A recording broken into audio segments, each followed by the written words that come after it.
Ang matulungan ng Philippine Davis Cup team na umabante sa Group 1 ng Asia-Oceania Tournament.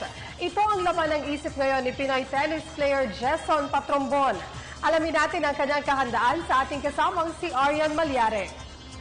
Full focus ngayon sa Filipino tennis player Jason Patrombon sa hamong kakaharapin ng Philippine Davis Cup team sa Asia-Oceania Group 2 semifinal tie. Sariwa mula sa kanyang showing sa ITF Tennis Pro Circuit Tournament sa Hong Kong. Ibinunyag ng 23-year-old Iligan City Pride na gagamitin niya ang lahat ng natutunan sa torneo upang mabigyan ng magandang laban ang Chinese Taipei squad. Maganda naman nilaro ko. So maraming chances na hindi ko nakuha, na maraming break points. Ang nakuha ko doon yung consistent, tsaka paano magsara ng game. Magandang preparation yun para dito sa Davis Cup.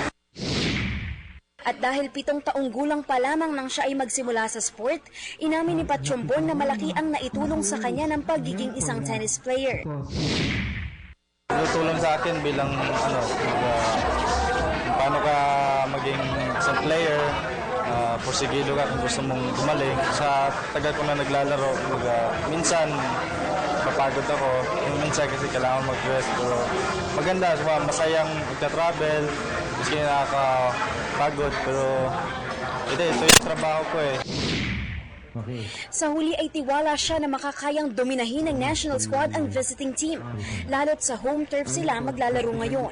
Kasama ni Patrombon na hahataw para sa Pilipinas sina Tret Yui, Ruben Gonzalez at Francis Alcantara. Actually ngayon malaking advantage dahil dito nasa atin yung supports. Dahil last year nasa kanila, so advantage nila. So dito malaking chance at tsaka dito lalaroin sa clay, sa shell court. So alam namin yung court. So yun. Mapabilang sa Group 1 ng pamosong Asia-Oceania Tournament.